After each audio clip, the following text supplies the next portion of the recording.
현대의 모든 생활은 전기와 밀접한 관계가 있습니다. 그래서 요즘은 이 지구라는 이 별을 지구촌이라고 불러요. 촌. 왜 지구촌이라 하면은 이 지구에는 수많은 민족과 여러 나라들이 있습니다. 그런데 그게 마치 촌구석처럼 하루 안에 다 닿고 하루 안에 다 알 수 있는 그런 시대를 살아가고 있습니다. 그 이유는 인류가 발전시킨 이 전기 문명 때문입니다. 전기. 우리 교회에도 이제 예배실에 이 위에 불 켜져 있잖아요. 이거 전기잖아요. 우리가 생활에 밀접한 컴퓨터, 저 어디에 이제 컴퓨터도 있고, 그다음에 핸드폰, 여러분들 손에 들고 있는 핸드폰, 자동차도 이제 전 세계를 연결하였습니다. 처음 전기를 사용할 때 가장 큰 단점은 전기선을 연결해야 됐어요. 그래서 대부분의 지금도 전기 제품들은 다 뭐가 있어요? 선이 있어요. 선을. 여러분들 집에 있는 TV도 보려면 어떻게 해야 돼요? 전기선을 가지고 코드에다가 딱 꽂아야 돼요. 그래서 사람들이 배터리를 만들었어요. 배터리가 뭐냐면 이렇게 거기 전기를 모아놓는 거예요. 그래서 여러분 핸드폰은 선이 없죠. 이유가 뭐예요? 예, 그 안에 배터리가 들었기 때문이에요. 그래서 요즘은 이 컴퓨터도 이렇게 배터리가 돼 있고요. 핸드폰도.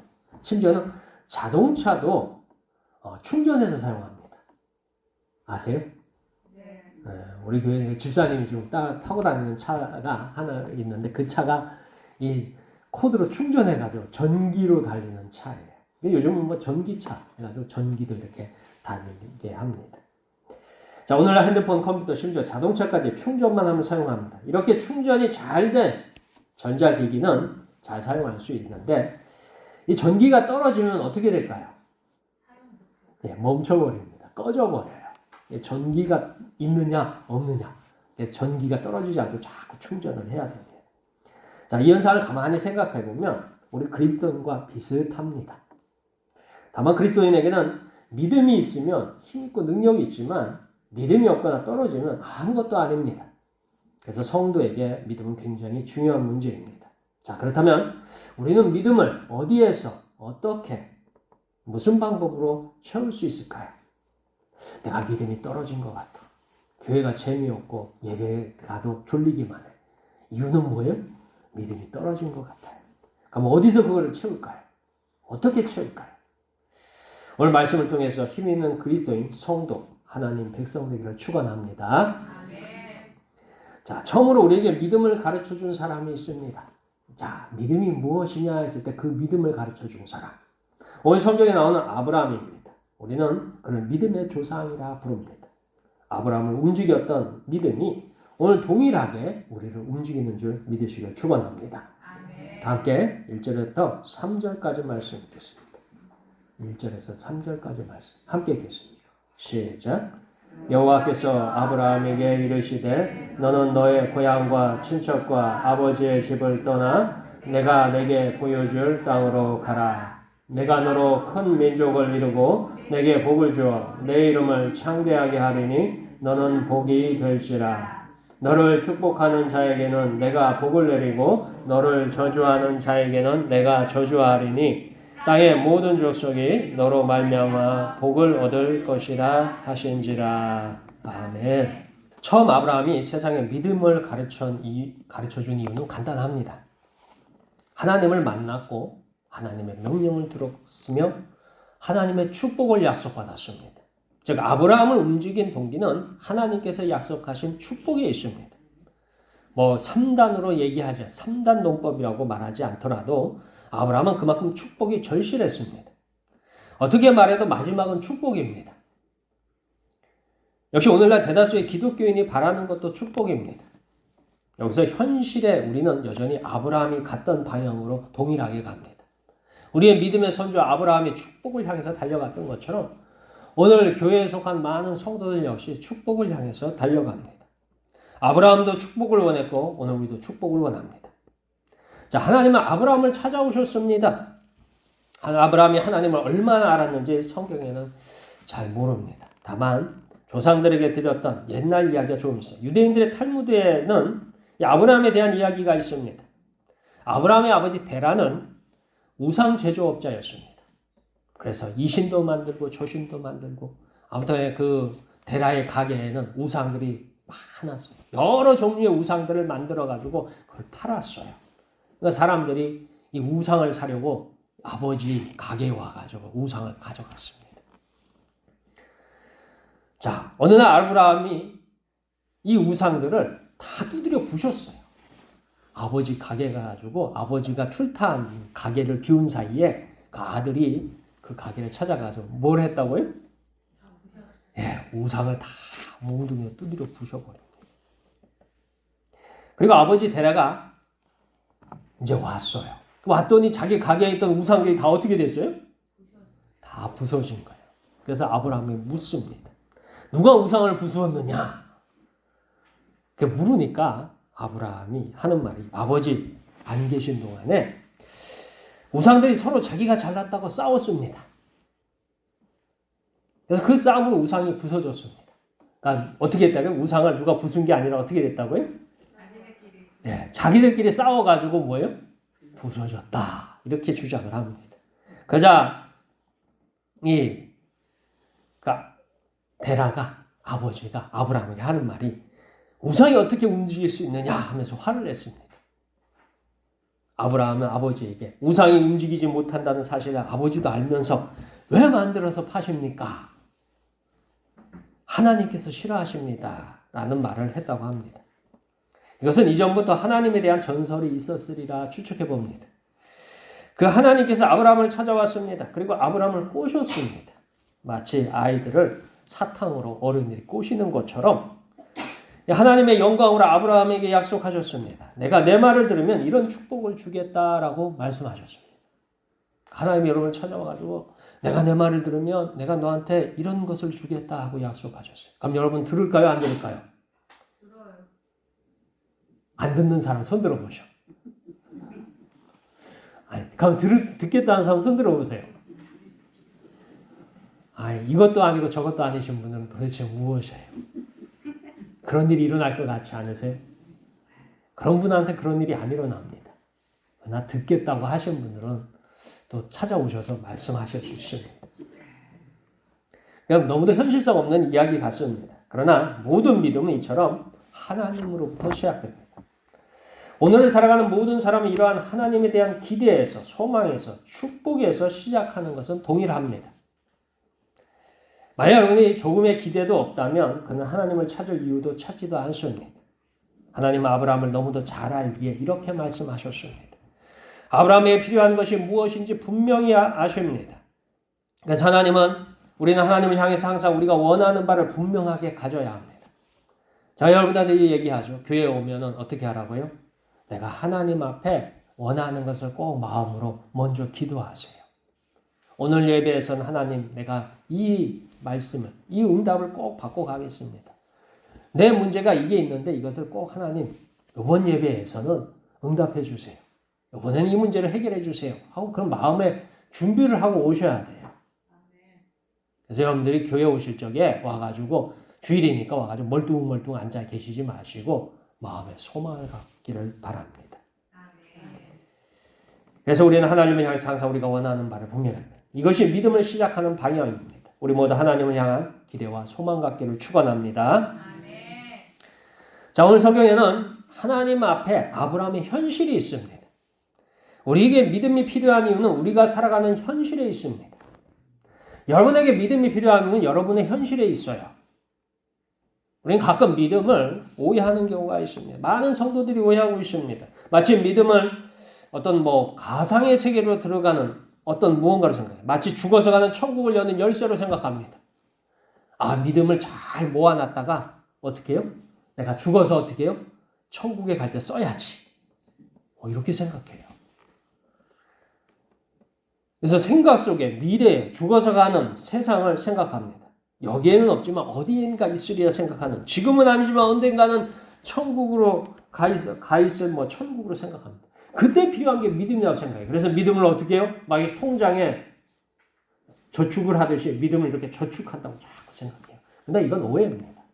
믿음이 필요한 이유는요, 오늘 여기 현실에 있습니다. 여러분한테 믿음이 필요한 이유는 여러분의 가정에 있어요. 여러분의 가족들에게 있어요. 여러분의 직장에 있어요. 여러분이 살아가는 오늘에 있는 거예요. 내일의 믿음이 필요한 게 아니에요. 이 예배의 믿음이 필요합니다. 함께 4절에서부터 5절까지 말씀 읽겠습니다. 4절에서부터 5절까지 말씀 함께 읽겠습니다. 시작.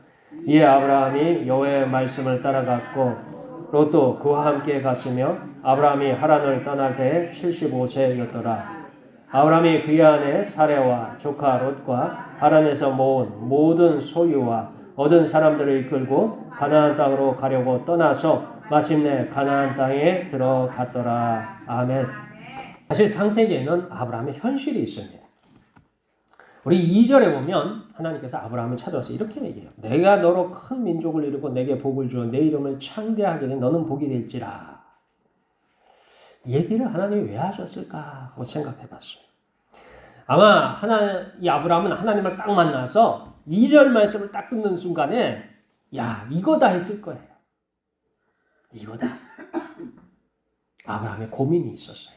근데 성경에는 그 고민에 대한 얘기가 잘 안 나와요. 그래서 여러분들이 성경을 자꾸 읽어보면 성경에 아브라함의 고민이 나오긴 합니다. 바로 아브라함의 현실을 하나님은 알고 계십니다. 그리고 필요가 무엇인지도 아셔요. 아브라함의 마음속에 진짜 필요한 게 뭐냐는 걸 아세요. 하나님은 여러분이 필요한 것들을 아세요. 근데 우리는 체면 때문에, 부끄러움 때문에 아시겠지요? 하면서 얘기는 안 하고 마음속에다 끙끙끙끙 앓고 있어. 근데 분명한 것은 하나님은 여러분의 우리의 필요를 아십니다. 그리고 아브라함의 필요도 아셨어요. 현재 아브라함의 나이가 75세입니다. 우리 권사님들 대다수가 이제 75세가 넘었죠. 대다수가 75세가 넘었어요. 그는 나이가 많습니다. 아브라함의 가장 약한 부분이 있습니다. 현재 아브라함에게 후사가 없습니다. 아들이 없습니다. 심지어 딸도 없습니다. 그러니까 아브라함에게 자녀들이 있어요? 없어요? 없어요. 몇 살에 돼? 75세인데 아브라함에게 자녀가 없어요. 아들도 없고 딸도 없고. 그게 아브라함의 가장 큰 문제였어요. 그러니까 하나님이 처음 아브라함을 만났을 적에 내 본토 친척, 내 아비 집을 떠나 내가 내게 지시할 땅으로 가라 그랬어요. 아브라함이 하나님을 이제 들었는데 하나님을 만났어요. 그러니까 그 명령을 딱 들었는데 그 다음에 하는 얘기가 뭐예요? 내가 너로 큰 민족을 이루겠다 하는 거예요. 그걸 딱 듣는 순간 아브라함이 야 내가 바란 게 이거야. 그 바란 게 뭐냐 했을 적에 이거예요. 이거. 내가 너로 큰 민족을 이루겠다.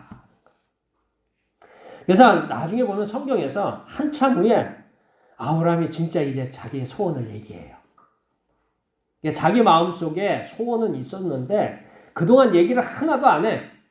왜 그런지 모르겠어. 하나님이 너무 위대하신 분이어서 그분이 겁이 나서 그랬는지 너무 거룩하신 분에게 감히 내가 이렇게 할 수 있는지 체면 때문에 안 했는지 아니면 부끄러움 때문에 안 했는지 아니면 두려워서 안 했는지 자기 마음속에 소원은 있어도 얘기를 안 하는 거예요.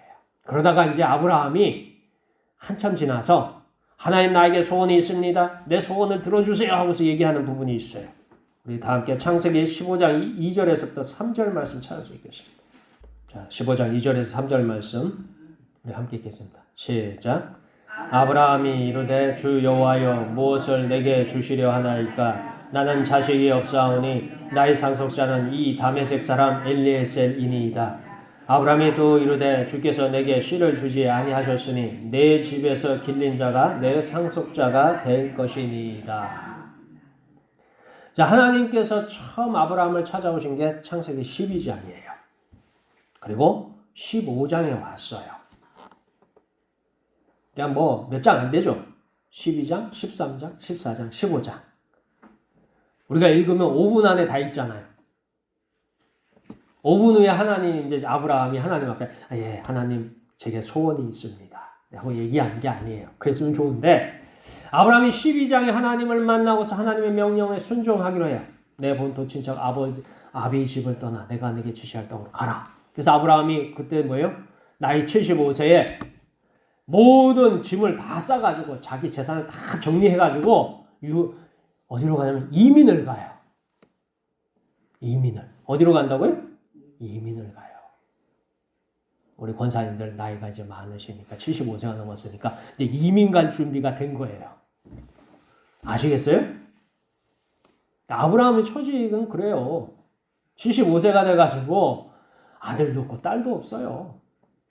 그래가지고 하나님이 찾아와가지고 대뜸 한다는 소리가 너 내 명령 들으면 내가 너로 큰 민족을 만들어 주겠다 그랬어요. 그러니까 아브라함이 그때서 뭐예요? 그동안 평생 동안 모았던 재산들을 다 정리를 해가지고 이사를 간 게 아니라 어디를 갔다고요? 이민을 갔어요. 다른 나라로. 다 정리해서. 우리 권사님들 이민 갈 준비는 돼 있었습니까? 자, 이 아가 이민을 갔어요. 그래가지고 15장까지 가는데 온갖 고생을 다 해요. 나이도 많은데 해외로 이민을 갔습니다. 이집트에 잠깐 들렀는데 거기서 아내도 빼앗기고 누굴 빼앗겼어요? 아내도 빼앗겼어요. 나이 들어가지고 이민 갔더니 아내도 뺏기는 거예요. 우리 권사님들은 다 여자분들이어서 이민 가시면 새 남편을 구할지 모르겠어요.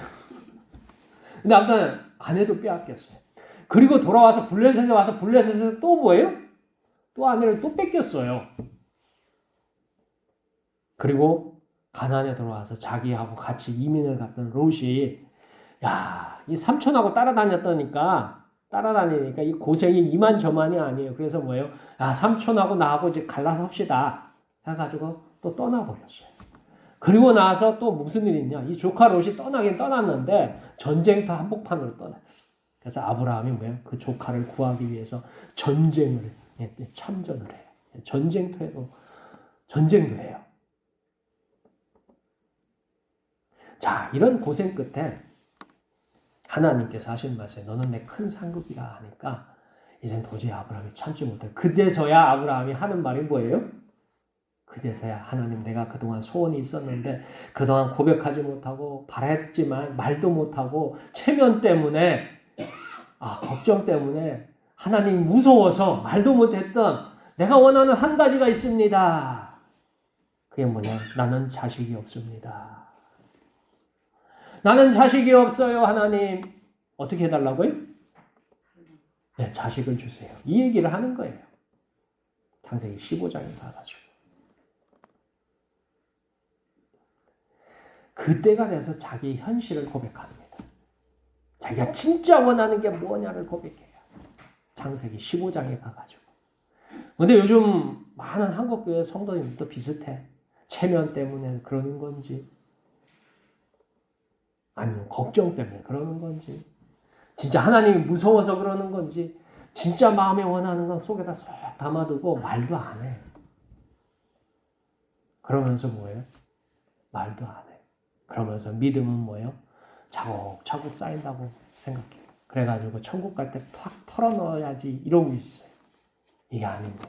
믿음은요, 현실에서 쓰는 거예요. 믿음은 하나님 앞에서 원하는 것을 말하는 거예요. 히브리서 11장 6절에 이렇게 이야기합니다. 믿음이 없이는 하나님을 기쁘시게 하지 못하나니 하나님께 나아가는 자는 반드시 그가 계신 것과 또한 그가 자기를 찾는 자들에게 상 주시는 이심을 믿어야 할지니라. 그래서 제가 늘 주장하는 게 있잖아요. 예배에 오시면 오늘 예배를 준비하실 적에 찬송도 하고 성경도 미리 찾아놓고 읽으시고 마음속에 늘 생각하는 게 두 가지가 있어요. 하나는 뭐라고요? 하나님이 어떻게 된다고요? 여기 계신다. 마음에 다짐하세요. 하나님이 여기 계십니다. 아멘을 안 하시는 분은 뭐예요? 체면 차리지 마세요. 두 번째 뭐예요? 하나님이 뭘 주신다고요? 상을 주십니다.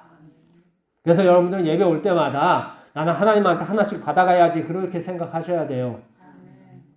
여러분들 예배 와서 하나도 안 받고 가신 거는 여러분들 믿음이 없는 거예요. 여러분이 잘못 예배 드린 거예요. 예배 때마다 뭐라고요? 하나님 나 상 주세요 하고서 그러고 오시는 거예요.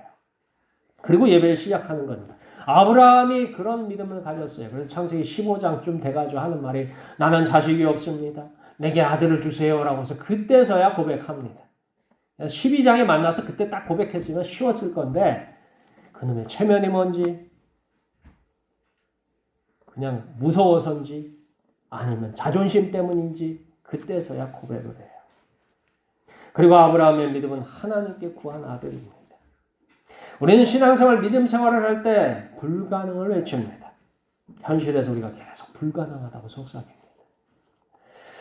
우리는 나이가 많아서 불가능합니다. 우리는 배우지 못해서 불가능합니다. 우리는 가난해서 불가능합니다. 우리는 용기가 없어서 불가능합니다. 우리는 누군가가 무서워서 불가능합니다.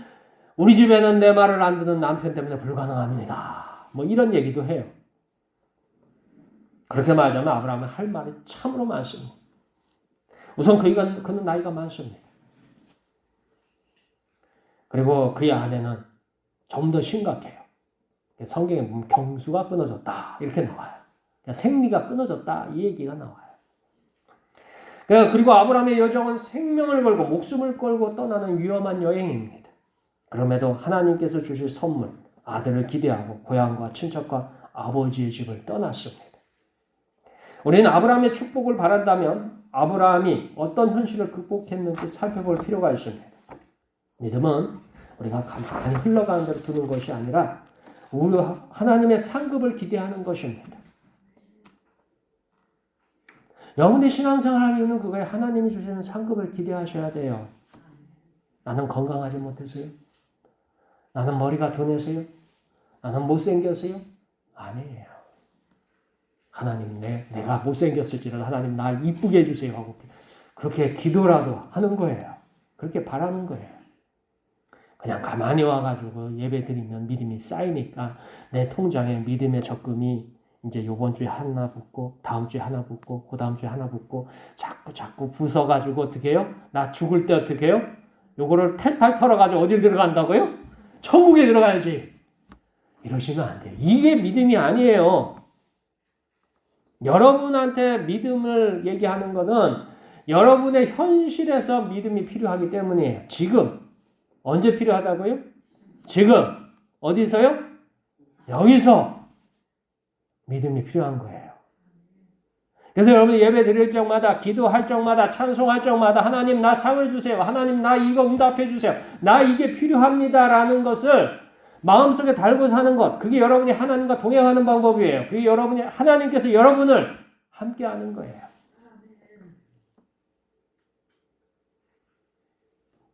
하나님이 그걸 원하세요. 아브라함은 그런 믿음을 갖고 있었어요. 우리 모두 믿음을 갖고 아브라함처럼 순종하기를 축원합니다. 자, 아브라함은 어떻게 흔들리는 믿음을 붙잡았을까요? 저는 성경을 읽으면서 가끔은 이게 믿음의 선배, 믿음의 선조를 묵상합니다. 오늘 성경에 보면 아브라함이 나오잖아요. 그럼 저는 이 설교를 준비할 적에 아브라함에 대해서 묵상을 해요. 바로 그때 어떤 생각을 가졌을까?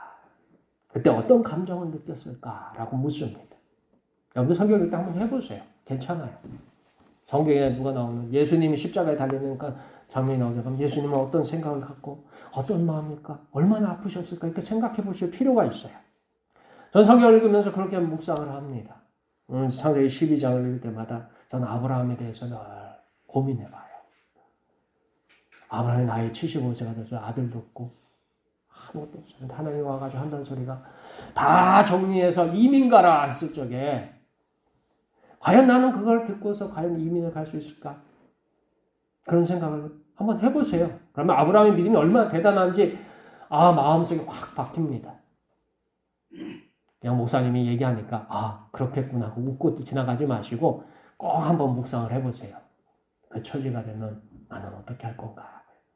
이유는 간단합니다. 현재 저도 마음이 흔들릴 때가 많습니다.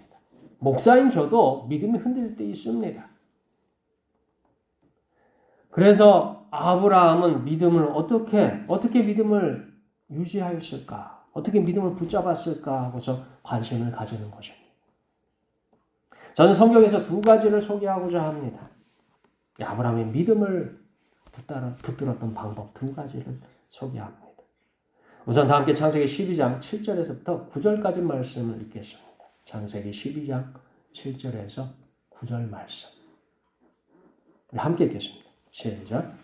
여호와께서 아브라함에게 나타나 이르시되 내가 이 땅을 내 자손에게 주리라 하신지라 자기에게 나타나신 여호와께 그가 그곳에서 제단을 쌓고 거기서 베델 동쪽 산으로 옮겨 장막을 치니 서쪽은 베델이요 동쪽은 아이라. 그가 그곳에서 여호와께 제단을 쌓고 여호와의 이름을 부르더니 점점 남방으로 옮겨갔더라. 여러 가지 일을 만나면 내가 믿음이 좋다고 신앙이 좋다고 생각했는데 가만히 생각해보니까 이거 만나면 야 하나님이 어디 있나 싶은 의심 들 때가 있어요 없어요? 없어요? 목사님 저도 의심 들 때 있어요. 세상 돌아가는 거 이렇게 보거나 아니면 가끔 저희 사모하고 한번 싸우고 나면 하나님이 어디 계시지 하는 그런 생각이 들 때가 가끔 있어요. 아주 충격을 먹을 때가 있어요. 우리 인생은 늘 그래요. 믿음이 이게 소위 말해서 땅바닥에 딱 박혀있는 게 아니라 우리 마음이 사람의 마음은 뭐예요? 갈대라고 하잖아요. 갈대에다가 믿음을 달아나 봐요. 그 믿음이 서 있겠어요? 흔들리겠어요? 우리 인생에 믿음이란 건 자꾸 흔들리게 되는 게 당연한 거예요. 자, 아브라함도 믿음이 자꾸 흔들리는 거예요. 흔들려요. 아브라함이 바란 건 딱 하나예요. 뭘 바랬어요? 아들.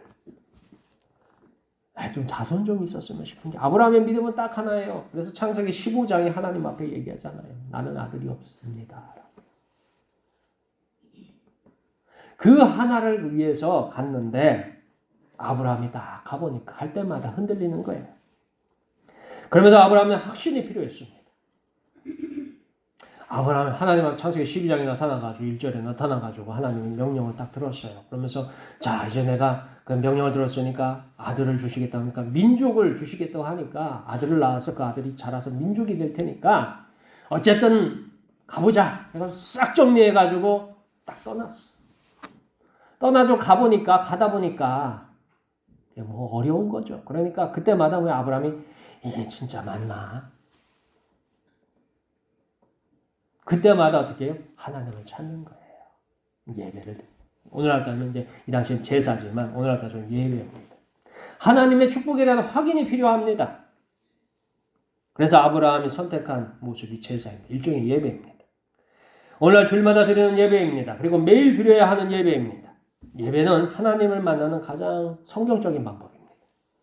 예직 하나님은 예배하는 자들을 찾고 계십니다. 요한복음 4장 23절에 보여 예배하는 자들을 찾으신다 하셨어요. 그렇게 예배는 믿음을 유지하는 고전적이고 성경적인 방법입니다. 여러분에게 예배가 흔들리면 믿음이 흔들리고 하나님을 놓치게 됩니다. 왜 자꾸 목사님이 주일 성수 얘기하는 줄 아세요? 아니 뭐 가가지고 나 졸기만 하고 오는데 나 가가지고 아니 교회를 갔더니 나는 돈도 내고 잔소리도 1시간씩 듣고 오는데 나는 잔소리 5분만에 하는데 목사님은 잔소리를 1시간씩 하더라 하고 뭐 그렇게 얘기하는 분도 계시지만 분명한 것은 예배는 하나님을 만나는 장소입니다. 그렇게 우리는 삶이 흔들릴 때요, 믿음이 흔들릴 때 예배를 살리십시오. 교회에서 드리는 예배 그리고 가정에서 드리는 예배를 살리십시오. 그것에서 하나님의 축복을 하나님의 기적을 만나게 됩니다. 예배를 살리는 모두가 되기를 축원합니다. 자, 두 번째 삶이 흔들리고 믿음과 신앙이 흔들릴 때 살리는 방법이 있습니다. 두 번째 방법은 복음을 말하는 것입니다. 전도하는 것입니다. 뭘 전도할 거냐? 내가 만난 하나님을 전도하는 거예요. 가장 가까운 사람의 복음을 설명하고 전하는 것입니다. 우리 다 함께 히브리서 11장 8절에서부터 10절까지 말씀 찾아 읽겠습니다. 신약성경 365쪽입니다. 믿음으로 아브라함은 부르심을 받았을 때 순종하여 장래 유업으로 받을 땅에 나아갈새 갈 바를 알지 못하고 나갔으며 믿음으로 그가 이방의 땅에 있는 것 같이 약속의 땅에 거류하여 동일한 약속을 유업으로 함께 받은 이삭 및 야곱과 더불어 장막에 거하였으니 이는 그가 하나님이 계획하시고 지으실 터가 있는 성을 바랐음이라. 아멘. 히브리서 11장에 보면 아브라함의 기가 막힌 사실을 전합니다. 아브라함은 이민을 가는데 목적지를 모르고 출발했다 했습니다. 그러니까 무척이나 위험하고 두려운 출발입니다. 그럼에도 출발했습니다. 아무튼 가라니까 갔어요. 그 근데 묘하게 이 아브라함에 대한 설명에서 이런 부분이 있어요. 뭐냐면 9절에 보면 이렇게 되어 있어요. 동일한 약속을 유업으로 함께 받은 이삭과 야곱과 더불어 장막에 거하였으니 뭐 이걸 보면 그렇죠. 뭐 할아버지하고 아버지하고 아들이 어떻게 해요? 한 집에 살았다. 이렇게 표현할 수 있어요. 맞아요? 틀려요? 예, 아브라함과 이삭과 야곱. 관계가 어떻게 돼요? 할아버지, 아버지, 아들이잖아요. 맞아요? 우리 그렇게 생각하기 쉬워요. 그런데 이 가족이 같은 집에서 사는 것은 당연합니다. 그러면서 더불어 장막에 거하였다라고 굳이 성경에다 기록해놨어요. 이것이 뭐냐면 하나님의 약속을 전하고 그 약속을 믿음으로 받았다는 이야기예요. 아브라함이 흔들리는 믿음을 가지고 있었어요. 갈 때마다 자꾸 흔들려요. 그러니까 아브라함이 가족을 모아놓은 거예요. 아들하고 손자를 모아놓고서 얘기를 해요. 무슨 얘기를 했을까요? 예, 양을 잡을 땐 이렇게 잡는다 얘기했을까요? 아니면 낙타는 이렇게 훈련하는 거야 했을까요? 성경에 굳이 그런 얘기 필요 없죠. 아브라함이 전한 건 간단해요. 창세기 12장에 처음 하나님을 만났을 때 하나님이 내게 뭐라고 했다고요? 그 얘기를 이삭에게 하고 야곱에게 하는 거예요. 자기 가족에게. 그리고 아브라함이 곳곳에서 하나님을 만나잖아요. 그러니까 하나님을 만났던 얘기를 뭐예요? 아들과 손자에게 또 하는 거예요. 그럴 때마다 아브라함의 믿음이 어떻게 흔들리면서 굳건히 섰어요. 여러분들에게 가족을 준 이유는 간단해요. 여러분 믿음 흔들리지 말라고 주신 거예요. 어떻게 함으로써? 복음을 전함으로써. 내가 하나님 앞에 어떤 은혜를 받았는지를 자녀에게 전하라고 여러분들에게 가족을 주신 거예요. 가족을 주신 것도 축복이지만 여러분들이 그 가족에게 자꾸 얘기를 하는 거예요. 남편을 주신 이유도 간단해요. 자꾸 얘기하라고 주신 거예요.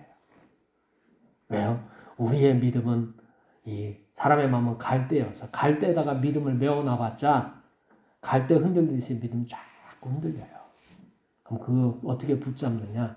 하나님을 만났던 내용을 계속 전하는 거예요. 아브라함도 계속 흔들렸어요. 평생 동안 여러 가지 온갖 고난을 다 겪었기 때문에 아브라함도 믿음이 흔들렸어요. 아브라함이 처음부터 믿음이 그냥 말뚝처럼 딱 박혔던 게 아니에요. 하늘에 닿을 만큼 굳건했던 게 아니에요. 아브라함도 흘러가는 세상에 의해서 자꾸 믿음이 흔들려요. 그때마다 첫 번째 했던 게 뭐예요? 예배를 드리는 거였어요. 두 번째 했던 게 뭐냐? 그 내용을, 내가 하나님을 만났던 내용을 가족에게 얘기하는 거예요. 이삭에게 얘기하고 야곱에게 얘기하고. 또 누가 있을까요? 가족이? 둘이 더 있어요. 하나가 에서가 있어요. 큰 손주 에서.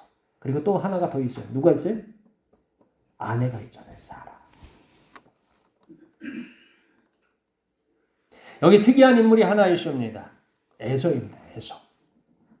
그는 아브라함의 손자고 이삭의 아들이에요. 야곱의 형입니다. 한 가족이에요. 한 핏줄을 이은 한 가족이에요.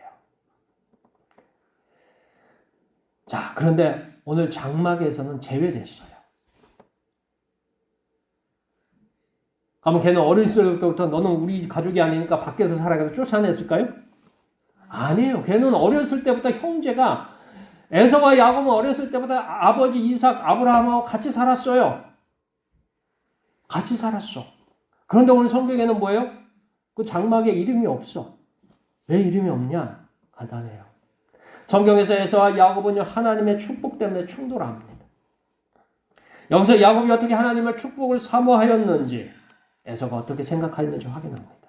야곱은 간절히 원했고 에서는 당연하게 생각했습니다. 나는 하나님의 축복을 받는 게 당연해. 왜요?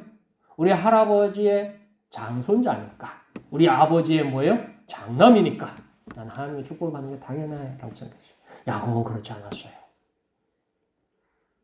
나는 차남으로 태어났지만 나는 에서보다 힘도 약하지만 뭐예요? 나는 하나님의 축복을 받아야겠어.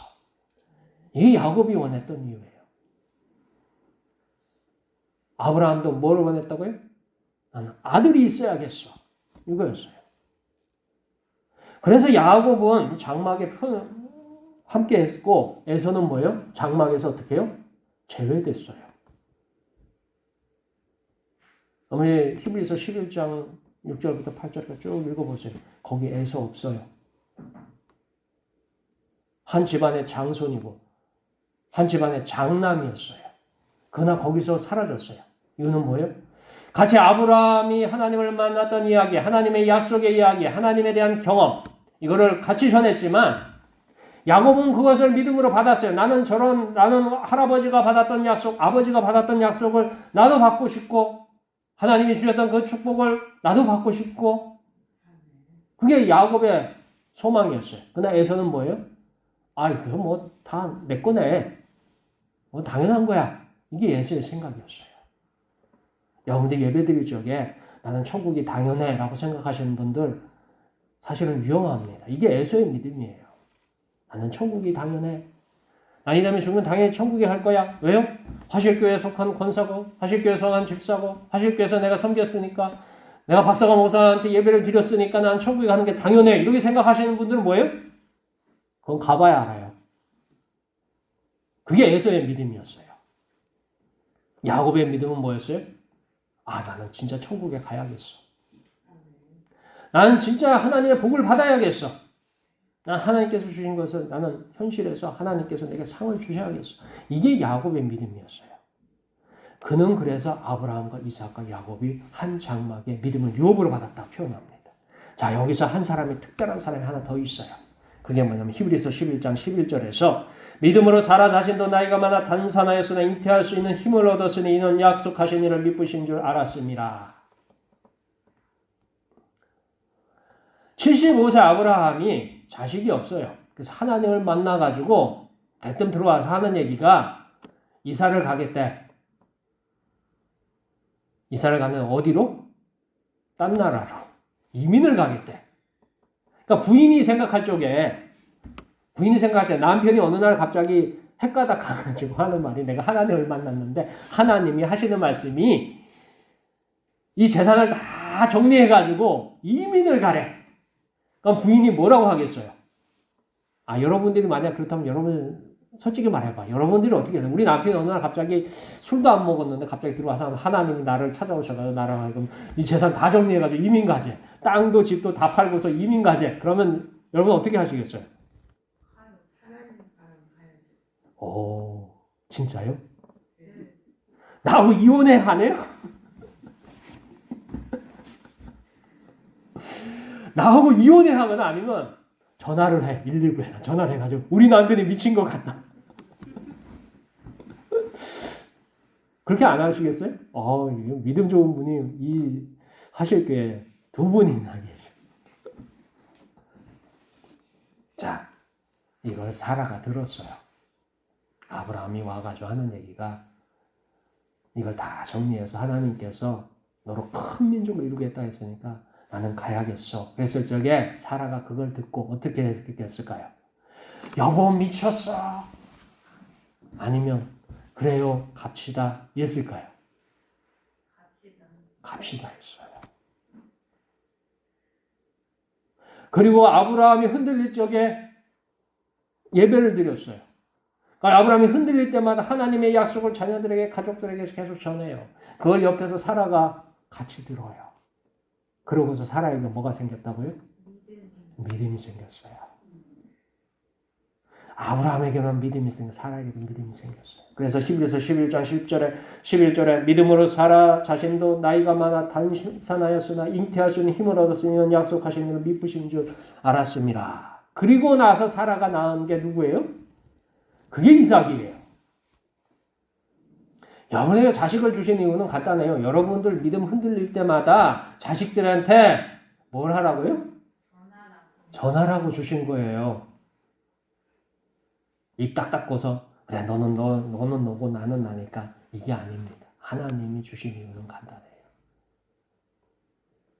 그래서 전하셔야 돼요. 제가 여러분들 명절 때마다 자녀들 갖다 놓고서 귀에 못이 박히도록 하라는 얘기가 그거예요. 그게 여러분들에게 주어진 일이에요. 여러분들의 믿음을 위해서 주어진 일이에요. 그 자식들도 구원을 받아야 되겠지만 흔들리는 여러분의 믿음을 위해서 여러분에게 주신 하나님의 축복입니다. 부모가 자녀에게 하나님 만났던 경험을 전하는 것은요, 그 자녀에게도 복이지만 여러분에게도 복인 줄 믿으시길 축원합니다. 자, 아브라함이 아내인 사라도 아브라함이 하나님께서 받았던 약속을 같이 들었어요. 그리고 그 약속을 믿고서 순종하였습니다.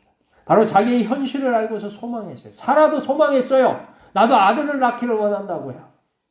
아브라함만 아들을 낳기를 원한 게 아니에요. 사라도 원했어요. 이것이 사라의 복이 되었고 기적이 되었습니다. 이렇게 현실 속에서 아브라함은 믿음을 붙들었습니다. 이렇게 아브라함은 현실에 흔들리는 믿음, 세상에 부서지는 믿음을 유지할 수 있었습니다. 이것이 현실을, 세상을 이기는 성경의 방법입니다. 그래서 여러분들도 믿음이 자꾸 흔들린다 싶으면 야, 우리 집은 왜 이럴까? 나는 왜 이럴까? 내 자식들은 왜 이 모양일까? 싶을 때마다 예배를 살리세요. 가정에서 예배를 드리세요. 그리고 뭐예요? 여러분이 하나님이 부어주셨던 축복을 전하세요. 어떤 축복을 전하느냐? 내가 하나님 앞에 이렇게 기도해서 젊은 날 내가 이렇게 기도했었지 하나님이 이렇게 응답하셨다라고 전하세요. 그래서 여러분의 장막이, 여러분의 집안이 장막이 되고 거기서 뭐예요? 하나님을 만났던 경험이 여러분에게서 여러분의 자녀들에게, 여러분의 손주들에게, 여러분의 후손들에게 전달되는 것, 그것이 아브라함이 큰 민족을 이룬 방법이에요. 그것이 아브라함의 믿음이었어요. 우리도 그 믿음을 따라가면 됩니다. 그러면 아브라함처럼 큰 민족을 이룬 줄 믿으시길 바랍니다. 우리는 하나님께 얼마나 간절합니까? 예배를 얼마나 사모합니까? 하나님의 말씀을 얼마나 전하고 있습니까? 이것이 우리를 살릴 것입니다. 이것이 우리로 하여금 하나님의 축복으로 인도할 것입니다. 아브라함처럼 순종하기를 축원합니다. 기도하겠습니다.